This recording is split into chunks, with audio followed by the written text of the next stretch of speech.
Então, meus amores, hoje nós vamos falar sobre o leste europeu e a CEI. Na verdade, nós vamos falar sobre a CEI bem lá na frente, porque nós vamos primeiro entender um pouquinho o contexto histórico e territorial da antiga União Soviética, antes mesmo de ser a antiga União Soviética. Primeiro, nós vamos pensar sobre o império, na perspectiva de impérios.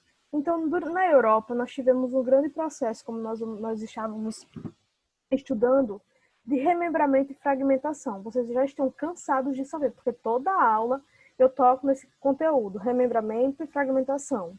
Esses dois termos é constante aqui na aula de geografia.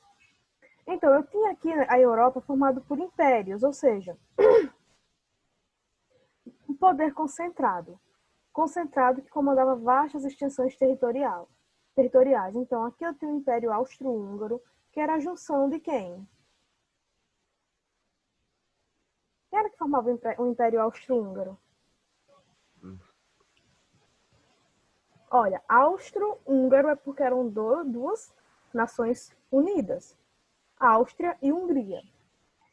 Então, eu tinha essa parte aqui vermelha, né, que correspondia ao Império ao Império Austríaco, e essa parte verde que fazia parte do Reino Húngaro. Então, os dois se juntaram e formaram um grande império chamado de Império Austro-Húngaro. Houve também o Império Alemão, e olha lá onde é que fica aquela parte da Alsácia-Lorena, que a gente falou tanto. Então, o Reino da Prússia era o que eu tinha como Império Alemão.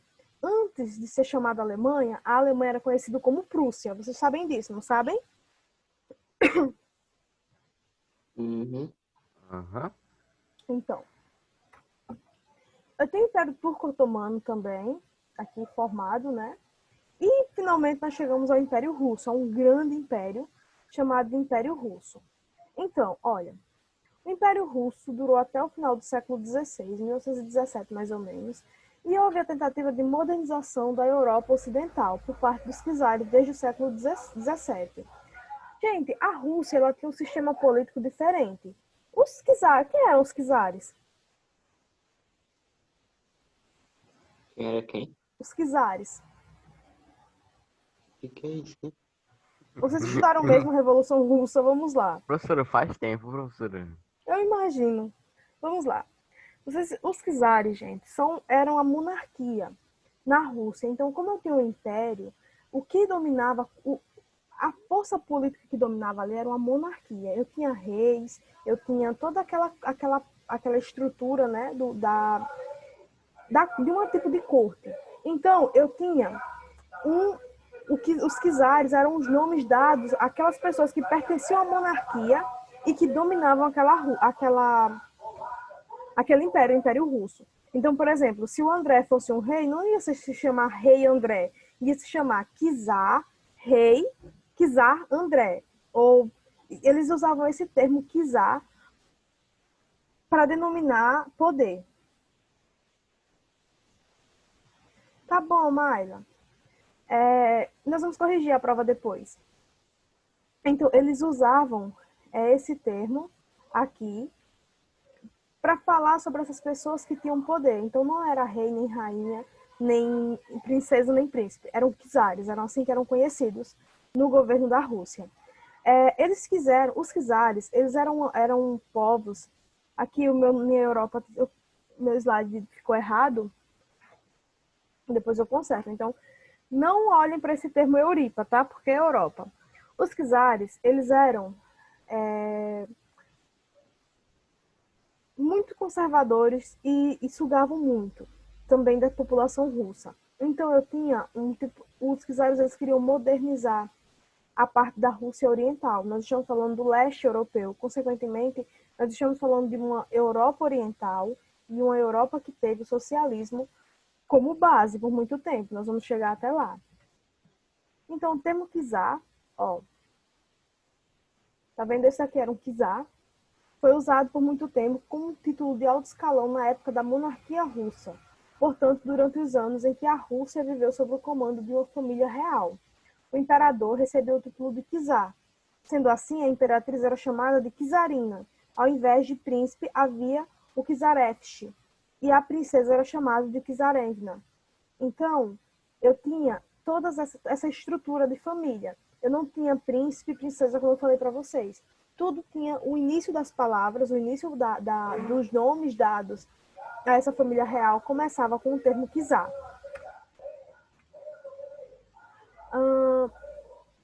Até a segunda metade do século XIX, né, a Rússia era um país totalmente... 80% da Rússia era agrária. Então, era um país muito pobre. Era um território, né, um império pobre.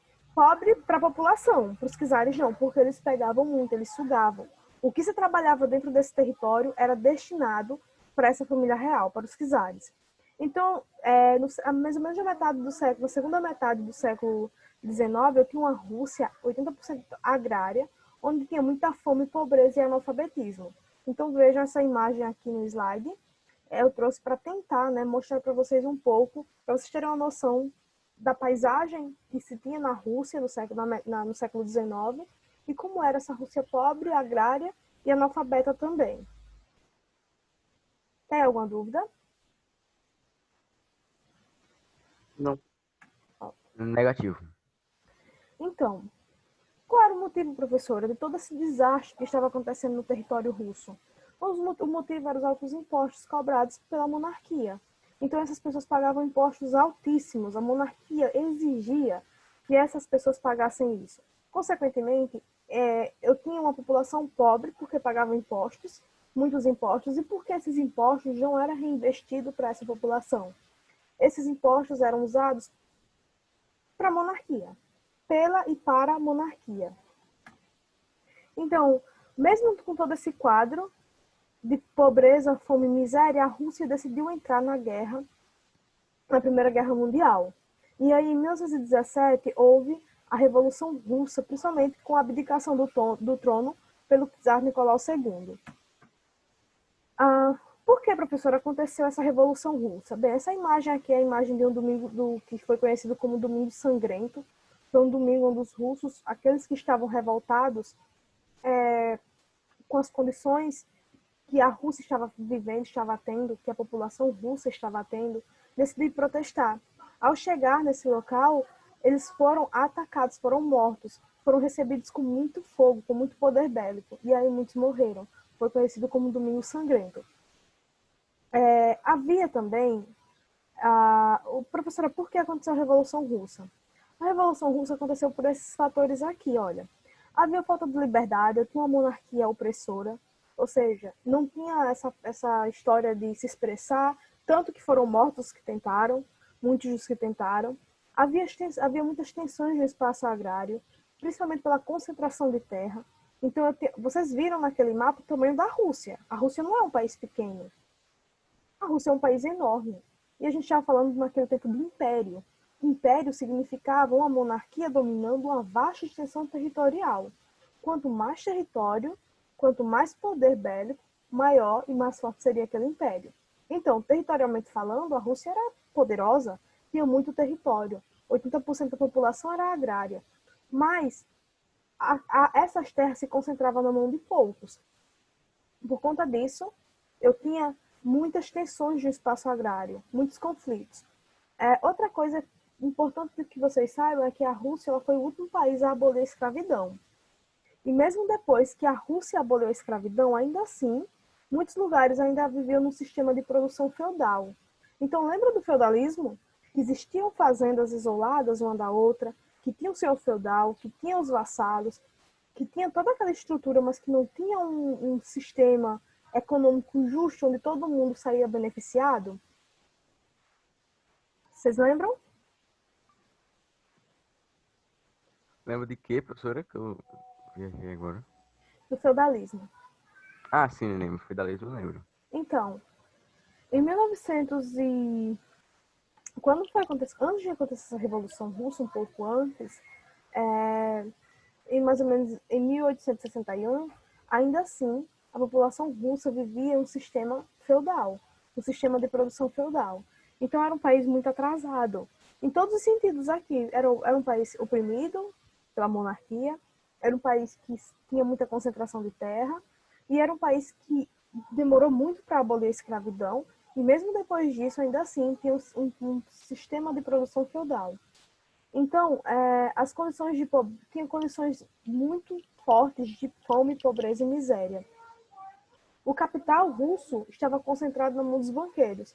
Então, nem a burguesia conseguia ter acesso, não conseguia usufruir desse capital, porque só os banqueiros conseguiam ter a concentração desse capital. Com isso, houve-se a Revolução Russa.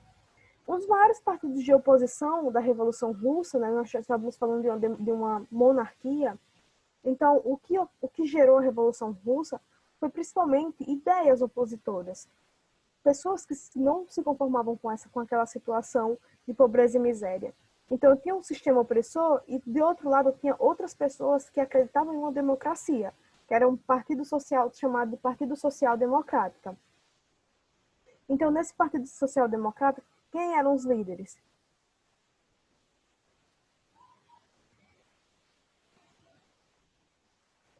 Quem eram os líderes? Os líderes? Os czar, né? Não. Olha, o Não, czar era a monarquia, e aí é um partido social-democrata. Tem uma oposição aí não. de ideologias. Olha aqui o nome do líder no slide. Eu tinha o Plekhanov e o Lenin. Olha o nome dos caras. Oi? O nome dos caras. É bem Muito estranho. diferente, né? Então, os Plekhanov e Lenin viviam fora da Rússia. Por quê? Porque como eles iam de encontro a tudo que a monarquia pregava, a monarquia não deixava com que essas pessoas vivessem na Rússia tranquilamente, né? Com certeza houve muita perseguição em relação a esses dois homens. Ah, deixa eu me ver aqui. Vamos na página. Quero que vocês dêem uma olhadinha.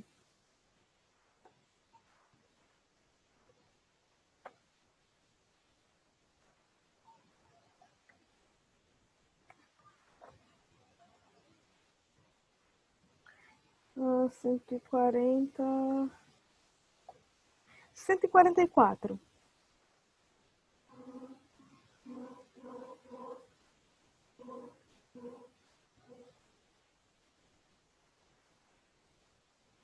Na parte 144 Domingo Sangrento. tem o Domingo Sangrento, né? Que daqui a pouco a gente vai fazer uma leitura dele. Mas eu quero que vocês vejam ali os bolcheviques e os mencheviques no Partido Social Democrático.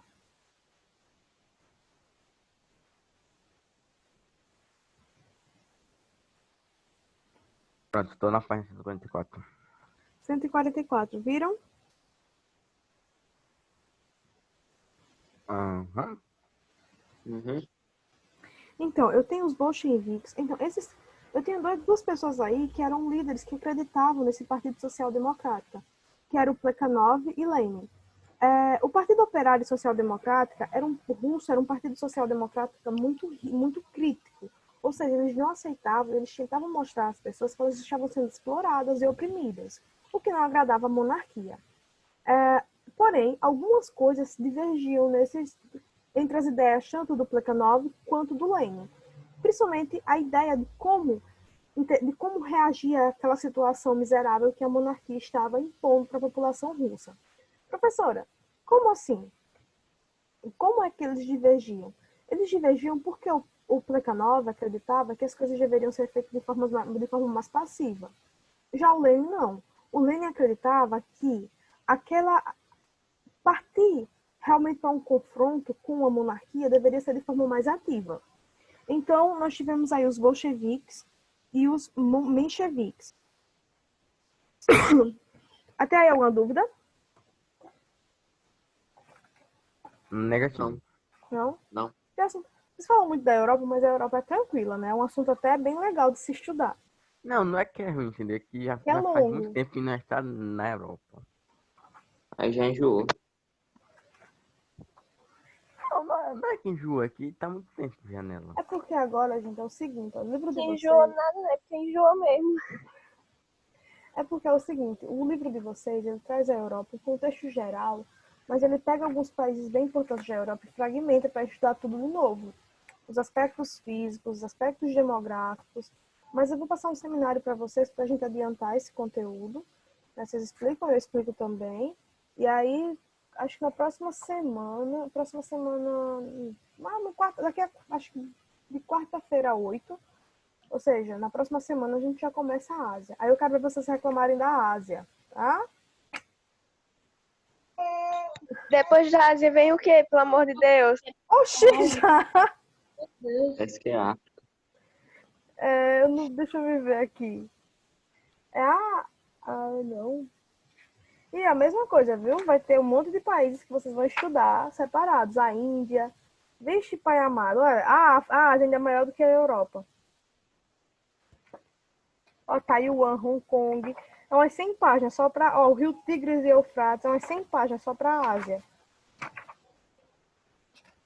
Depois da Ásia vai ser a África. Esse logo o assunto de Ásia. Deve ser um dos Por melhores. favor. Então vamos lá. Mas fiquem tranquilos, eu vou tentar ser mais rápida na Ásia. A Europa, porque vocês vão precisar bastante para estudar tanto na história quanto na geografia futuramente. Por isso que eu estou parando bastante aqui. Então vamos lá. Os bolcheviques é a maioria liderado pelo Lenin e defendia a ideia revolucionária da luta armada para chegar ao poder.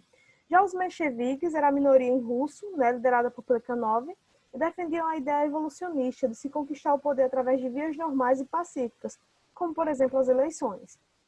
Só que nós já vamos vivendo o porquê os bolcheviques se destacaram e os bolcheviques lideraram com Lenin, né? Lenin foi um líder desse partido democrático, social-democrata.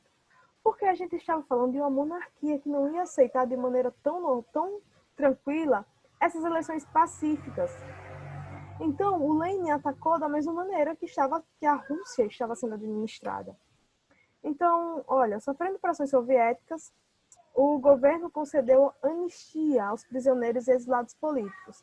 De volta à Rússia, os bolcheviques, liderados por Lenin e Trotsky, organizaram um congresso onde defendiam lemas como paz, terra e pão. E todo o poder aos soviéticos, que no caso eram aos soviéticos. Então, paz, terra e pão significava o seguinte: eu quero que toda a população saia dessa situação miserável, que a concentração de terra seja desfeita e que não haja mais tantas lutas e tantos massacres como o Domingo Sangrento. No dia 7 de novembro, operários e camponeses sob a liderança de Lenin tomaram o poder. Os bolcheviques distribuíram as terras entre os camponeses e estatizaram os bancos, as estradas de ferro e as indústrias, que passaram para o controle dos operários. O que aconteceu no dia 7 de novembro?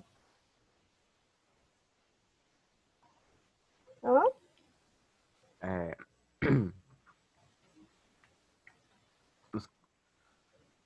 os bolcheviques aí distribuíram as terras entre os camponeses e estatilizaram os bancos, O que é estatizar a os estrada bancos? de ferro e as indústrias. O que é estatizar?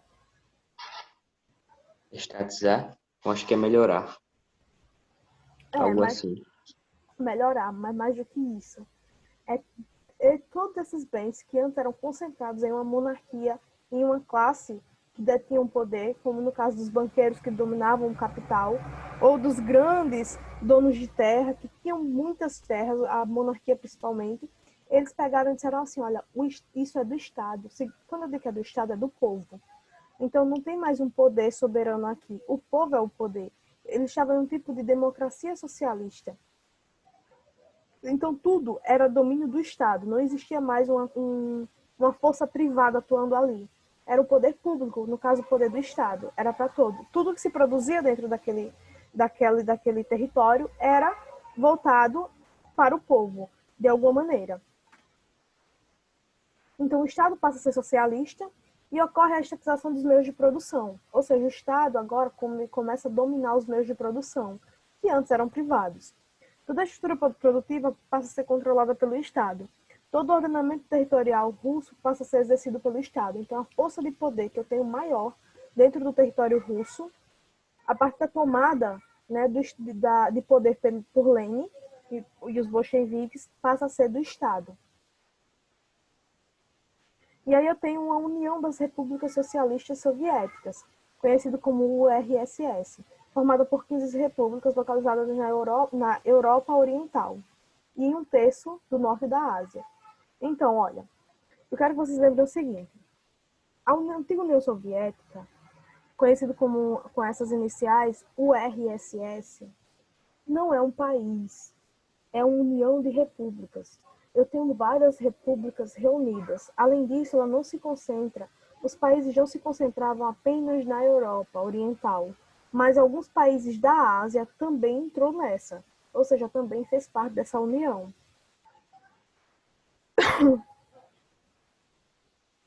E aí, depois da união dessas repúblicas socialistas, eu não tenho mais o Império Russo e nem Rússia, eu tenho a União Soviética, ou seja, uma junção de repúblicas que acreditavam em um governo socialista e que foi uma grande potência no século XX. Gente, até aqui alguma dúvida? Não. Não? Que bom. Tá vendo que foi rápido? Eu já cheguei quase no fim no fim do conteúdo da União Soviética. Amanhã a gente termina esse conteúdo. Já parte mais para um aspecto físico da Europa. Então, gente, por hoje é só. A gente se encontra na próxima aula, tá bom? Que é amanhã, para falar mais um pouquinho sobre a Europa. Tchau!